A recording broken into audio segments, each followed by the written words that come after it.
शुक्रन या रब्बी शुक्रन। अस्सलाम वालेकुम स्टूडेंट्स, उम्मीद करता हूँ कि आप खैरियत से होंगे। आज हम पढ़ेंगे पोलर और नॉन पोलर कोवेलेंट बॉन्ड्स और साथ ही साथ हम डिस्कस करेंगे कि कोऑर्डिनेट कोवेलेंट बॉन्ड क्या होता है और कैसे बनता है। सबसे पहले हम बात करते हैं कि पोलर बॉन्ड क्या होता है, नॉन पोलर बॉन्ड क्या होता है। तो इसको समझने के लिए आइए एक मिसाल को देखते हैं।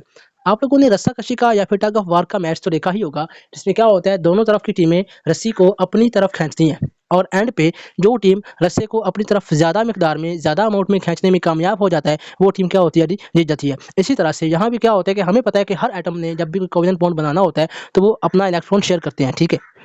हमने यही पढ़ा था ना कि कोवेलेंट बॉन्ड में जिन दो एटम्स के बीच बॉन्ड बनता है वो अपना अपना इलेक्ट्रॉन शेयर करते हैं। जैसे हमने पढ़ा था एच और साथ दूसरे एच का बॉन्ड देखा था, उसमें क्या था कि दोनों हाइड्रोजन अपना एक इलेक्ट्रॉन शेयर कर रहे थे। इसी तरह से हमने HCl का बॉन्ड देखा था, वहाँ भी क्या था कि क्लोरीन और हाइड्रोजन अपना एक इलेक्ट्रॉन शेयर कर रहे थे। यानी एक बॉन्ड में जो कोवेलेंट बॉन्ड होता है उसमें दोनों एटम्स का एक इलेक्ट्रॉन शेयर हो रहा होता है, ठीक है। अब सवाल ये है कि कोई भी जो बॉन्ड है वो पोलर या नॉन पोलर कब होगा। अभी हम डिस्कस करते हैं नॉन पोलर कोवेलेंट बॉन्ड, लेकिन इस चीज़ को समझने से पहले हमें एक बात और समझनी है कि इलेक्ट्रोनेगेटिविटी क्या होती है। किसी भी कोवेलेंट बॉन्ड की बात करें तो हमें पता है उसमें क्या होता है, दोनों एटम अपना एक एक इलेक्ट्रॉन शेयर कर रहे होते हैं। मिसाल ले लेते हैं HCl की, तो HCl में क्या हुआ है जी कि एक इलेक्ट्रॉन इस क्लोरीन ने, दूसरा इलेक्ट्रॉन हाइड्रोजन ने आपस में क्या किया हुआ है जी, शेयर किया हुआ है। अब दोनों का एक एक इलेक्ट्रॉन शेयर हुआ तो क्या बन गया जी, ये कोवेलेंट बॉन्ड बन गया, ठीक है। अब अगर कोई इस कोवेलेंट बॉन्ड में जिन दो एटम्स के बीच में बॉन्ड बना हुआ है, इन दोनों में से कोई एक एटम अगर क्या करे, दूसरे एटम का इलेक्ट्रॉन भी अपनी तरफ खींचना शुरू कर दे या अपनी तरफ खींचने की कोशिश करे, उस एटम को बोलते हैं कि वो क्या है जी, वो ज़्यादा इलेक्ट्रोनेगेटिव है। यानी इलेक्ट्रोनेगेटिविटी का मतलब क्या होता है कि वो इलेक्ट्रॉन का पेयर या जोड़ा जिसकी वजह से कोवेलेंट बॉन्ड बना है, उस जोड़े को अपनी तरफ खींचने की जो सलाहियत होती है ना, इसको बोलते हैं जी इलेक्ट्रोनेगेटिविटी। अब इस मिसाल में डिस्कस करें अगर हम, तो जो क्लोरीन है ना, ये होता है जी ज़्यादा इलेक्ट्रोनेगेटिव, जबकि जो हाइड्रोजन है वो क्या होता है, कम इलेक्ट्रोनेगेटिव होता है। इसलिए ये क्या करेगा जी, हाइड्रोजन के इलेक्ट्रॉन को अपनी तरफ खींचने की कोशिश करेगा, जिससे ये बॉन्ड कौन सा बनेगा जी, पोलर बनेगा। इसको हम इंशाल्लाह अभी आगे जाके तफसील से पढ़ते हैं। अभी के लिए बस ये याद रखें कि इलेक्ट्रोनेगेटिविटी का मतलब ये होता है कि अगर दो एटम ने कोवेलेंट बॉन्ड बनाया हुआ है तो उन दोनों में से अगर कोई एक एटम क्या करे, दूसरे का इलेक्ट्रॉन भी अपना, तो उसके पास पहले ही वो खींच रहा है अपने वाले को, दूसरे के इलेक्ट्रॉन को भी क्या करे, अपनी तरफ खींचना शुरू कर दे, तो वो क्या होगा जी, ज़्यादा इलेक्ट्रोनेगेटिव एटम हो जाएगा, ठीक है जी। और इसी प्रोसेस को हम बोलते हैं जी इलेक्ट्रोनेगेटिविटी, यानी shared pair of electron. Shared pair of electron का मानी क्या है कि दो इलेक्ट्रॉन थे एक कोवेलेंट बॉन्ड में, उस पेयर को, उस जोड़े को, इलेक्ट्रॉन के इस जोड़े को अपनी तरफ खींचने की जो सलाहियत है ना जी, इसको बोलते हैं जी इलेक्ट्रोनेगेटिविटी। अब डिस्कस करते हैं कि नॉन पोलर कोवेलेंट बॉन्ड में ऐसा बॉन्ड होता है जिसमें दोनों एटम्स के बीच में इलेक्ट्रॉन बराबर मिकदार में तकसीम हो रहे हैं। अब ये कौन सा होगा, इसके लिए एक मिसाल को डिस्कस करते हैं। बिलफर्स एक लड़का ए है, एक और लड़का, उसका नाम हम सपोज कर लेते हैं क्या जी, बी है, ठीक है। ये दोनों एक बॉल को क्या करना चाह रहे हैं, अपनी तरफ खींचना चाह रहे हैं, ठीक है। अब ये इस बॉल को दोनों क्या करना चाह रहे हैं, अपनी तरफ खींचना चाह रहे हैं, ठीक है। अगर इन दोनों बच्चों की जो पावर है, जो फोर्स है, वो क्या होगी, बराबर होगी, तो ये बॉल किसी को भी नहीं मिलेगी, बल्कि ये क्या रहेगी, बीच में ही लटकी रहेगी, बीच में ही फंसी रहेगी। क्यों?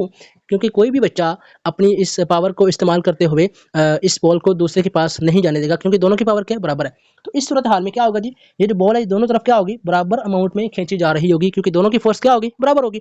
अगर एक कोवेलेंट बॉन्ड दो सेम एटम्स के बीच बना है तो क्या होगा जी, उनके जो इलेक्ट्रॉन शेयर हो रहे हैं वो दोनों की तरफ बराबर अमाउंट में शेयर होंगे, क्योंकि इलेक्ट्रॉन्स को खींचने वाले दोनों तरफ एटम की फोर्स क्या है, बराबर है, क्योंकि दोनों एटम क्या है जी, सेम है। तो ऐसे बॉन्ड को हम बोलते हैं जी नॉन पोलर बॉन्ड, जिसमें क्या हो कि जो शेयर्ड पेयर ऑफ इलेक्ट्रॉन है वो दोनों एटम्स के बीच में बराबर बराबर मिकदार में शेयर हो, उस बॉन्ड को हम क्या बोलते हैं जी, नॉन पोलर कोवेलेंट बॉन्ड, ठीक है बेटे। अब इसकी कैरेक्टरिस्टिक है, नो चार्ज सेपरेशन। देखें जी, जब इलेक्ट्रॉन, अब यहाँ पे क्या है, दो इलेक्ट्रॉन शेयर थे ना, जब इलेक्ट्रॉन किसी एक के पास जाएंगे ही नहीं बल्कि दोनों की तरफ बराबर मिकदार में होंगे, तो चार्ज की सेपरेशन, चार्ज का अलहदा होना भी तो मुमकिन नहीं होगा, क्योंकि चार्ज की सेपरेशन तब होती अगर इलेक्ट्रॉन किसी एक की तरफ झुकाव रखते, लेकिन यहाँ पे ऐसा नहीं होता, इसलिए यहाँ पे कोई चार्ज की सेपरेशन नहीं होगी। दूसरी बात यह कि इक्वल इलेक्ट्रॉन डिस्ट्रीब्यूशन, हमने पहले बात ये कर ली है कि दोनों की फोर्स ऑफ अट्रैक्शन यानी इलेक्ट्रॉन को खींचने की जो एबिलिटी है, यानी दोनों की इलेक्ट्रोनेगेटिविटी क्या होगी, सेम होगी, क्योंकि दोनों क्या एक तरह के एटम ही है। इस दौरान जब इलेक्ट्रोनेगेटिविटी दोनों की सेम होगी तो इस वजह से इलेक्ट्रॉन की डिस्ट्रीब्यूशन, इस बॉन्ड में जो इलेक्ट्रॉन होंगे वो भी क्या होंगे, दोनों तरफ सेम मिकदार में, बराबर मिकदार में तकसीम हुए होंगे, डिस्ट्रीब्यूट हुए होंगे। उसके बाद डिस्कस करते हैं जी पोलर कोवेलेंट बॉन्ड को। तो बेटा ये पिछली बात का उल्ट होना है, इसमें क्या है कि बिल्कुल उसी मिसाल को दोबारा डिस्कस कर लेते हैं। उसी तरह एक बॉल है बेटे आपके पास, ठीक है, और दो बच्चे क्या कर रहे हैं, एक का नाम बी एक का नाम ए, दोनों क्या कर रहे हैं उसको अपनी तरफ खींचने की कोशिश कर रहे हैं। लेकिन यहाँ पे मसला ये है कि एक बच्चे की पावर क्या है ज़्यादा, यानी वो बड़ा बच्चा हो सकता है, तो उसकी कितनी फोर्स लगा रहा है, फ़र्ज़ करें 50 न्यूटन की फोर्स लगा रहा है, और दूसरा बच्चा क्या कर रहा है, फ़र्ज़ करें 30 न्यूटन की फोर्स लगा रहा है। अब देखें बॉल किसके पास जाएगी, बड़े वाले बच्चे के पास, जिसकी फोर्स क्या हो रही है जी, ज़्यादा लग रही है। इसलिए इस सूरत में क्या होगा, ये बॉल बी वाले बच्चे के पास चली जाएगी, क्योंकि उसने क्या किया है, फोर्स ज़्यादा लगाई है, क्योंकि उसने फोर्स ज़्यादा लगाई है। इसी तरह से अगर एक कोवेलेंट बॉन्ड बना है जो दो मुख्तलिफ एटम्स के बीच बना हुआ है, हो सकता है कि उनमें क्या हो, एक एटम ऐसा हो जिसकी इलेक्ट्रोनेगेटिविटी ज़्यादा हो, यानी वो दूसरे के इलेक्ट्रॉन को भी खींचने की पावर क्या रखता हो, ज़्यादा रखता हो, तो वो क्या करेगा, अपना तो वो खींच ही रहा है, साथ में दूसरे का इलेक्ट्रॉन भी क्या करेगा, अपनी तरफ खींच लेगा, जिसकी वजह से क्या होगा, एक इलेक्ट्रॉन मजीद उसकी तरफ खींचता चला आ रहा है, जिसकी वजह से चार्ज क्या हो जाएगा, नेगेटिव। लेकिन ये नेगेटिव कौन सा वाला है, पार्शियल वाला। पार्शियल का मतलब ये होता है कि इलेक्ट्रॉन को खींच जरूर रहा है, लेकिन इलेक्ट्रॉन उसकी तरफ अभी तक मुंतकिल नहीं हुआ, उसने इलेक्ट्रॉन पे कब्जा नहीं किया।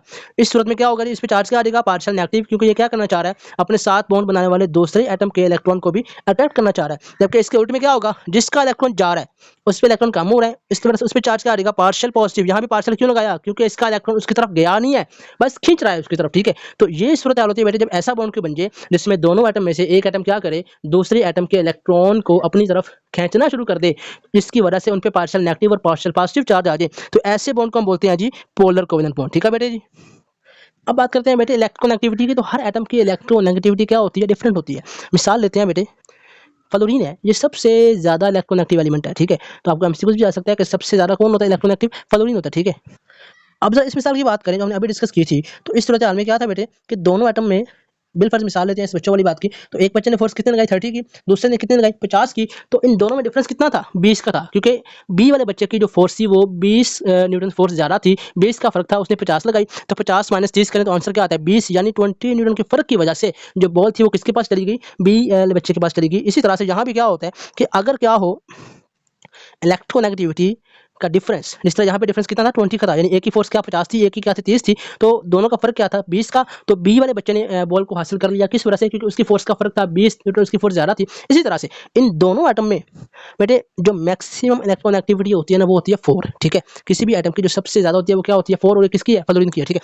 अच्छा, अब अगर इन दोनों एटम्स की इलेक्ट्रोनेगेटिविटी का डिफरेंस जो है वो क्या है जी 0.5 से कम है, ठीक है, लेस देन 0.5 है, ठीक है।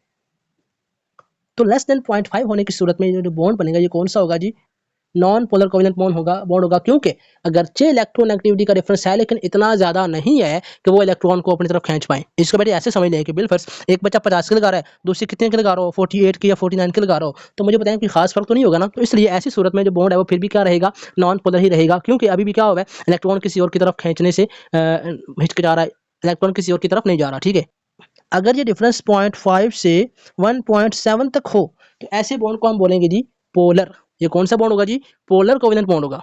अगर ये इलेक्ट्रोनेगेटिविटी का डिफरेंस दोनों एटम के बीच में 1.7 से क्या हो जाए, ज़्यादा हो जाए, तो इस सूरत में क्या होगा बेटा जी, बॉन्ड कौन सा होगा, आयोनिक बॉन्ड। यानी अब ये बॉन्ड कोवेलेंट नहीं रहेगा, बल्कि इतना ज़्यादा डिफरेंस हो गया कि एक एटम मुकम्मल तौर पर दूसरे एटम से इलेक्ट्रॉन ले लेगा, जिसकी वजह से उस पर चार्ज क्या आ जाएगा, पॉजिटिव। इस इलेक्ट्रॉन जिसने लिया है जिस एटम ने, उस पर चार्ज क्या आ जाएगा, नेगेटिव। और तो ये क्या बन जाएंगे, आयंस बनेंगे। जब आयन बनेंगे एक पे चार्ज पॉजिटिव हो जाएगा, एक पे नेगेटिव हो जाएगा, दोनों की आपस में होगी अट्रैक्शन, याद करें वो NaCl की तरह, जिसकी वजह से अब जो बॉन्ड बनेगा वो कौन सा बनेगा जी, आयोनिक बनेगा। इसलिए दोबारा सुनने बेटे, अगर डिफरेंस कितना है 0.5 तक है तो कौन सा बॉन्ड है, नॉन पोलर। 0.5 से 1.7 तक है तो कौन सा है जी, पोलर। और अगर 1.7 से भी ज़्यादा डिफरेंस हो गया तो बेटे बॉन्ड बन जाएगा जी आयोनिक बॉन्ड, ठीक है बेटे। अब यहाँ ये बात की है कि हम पोलर बॉन्ड को रिप्रेजेंट कैसे करते हैं, तो हमें पता है बेटे कैसे करते हैं, पार्शियल साइन लगा लेते हैं। जिसका इलेक्ट्रॉन खींच के जा रहा है उस पर चार्ज क्या आ जाएगा, पार्शियल पॉजिटिव। जिसकी तरफ जा रहा है उस पर चार्ज क्या आ जाएगा जी, पार्शियल नेगेटिव। इसी तरह बेटे वाटर मॉलिक्यूल की बात करें तो वाटर क्या होता है, एक पोलर मॉलिक्यूल है। वजह क्या होती है बेटे, क्योंकि इसमें हमें पता है कि ऑक्सीजन क्या कर रहा है, दोनों तरफ के हाइड्रोजन से इलेक्ट्रॉन्स को क्या कर रहा है, अपनी तरफ खींच रहा है, दोनों तरफ के हाइड्रोजन के इलेक्ट्रॉन्स को अपनी तरफ खींच रहा है, जिसकी वजह से इस पे पार्शियल नेगेटिव आ जाएगा, इन दोनों पे क्या आ जाएगा जी, पार्शियल पॉजिटिव आ जाएगा, ठीक है बेटे। बेटे वीडियो ज़रा तवील हो जाएगी, इसलिए आज के लिए हम इतना ही पढ़ेंगे और इंशाल्लाह कल स्टार्ट करेंगे हम कोऑर्डिनेट कोवेलेंट बॉन्ड। तो बेटे ये है आपके इस टॉपिक का उर्दू का मफ़हूम। अगर आप इस टॉपिक को उर्दू में समझना चाह रहे हैं तो आप समझ सकते हैं, और एंड पे आपके इंपॉर्टेंट शॉर्ट क्वेश्चन या लॉन्ग क्वेश्चन होकर आपको इस टॉपिक से आ सकते हैं। तो बेटे ये था हमारा आज का लेक्चर। मिलते हैं अपनी अगली वीडियो में, तब तक के लिए अल्लाह हाफ़िज़, अस्सलाम वालेकुम। और आखिर पर आपसे गुजारिश है कि मेरे चैनल को सब्सक्राइब कर लें, वीडियोज़ को लाइक करें, कमेंट करें और शेयर्स करें। शुक्रिया।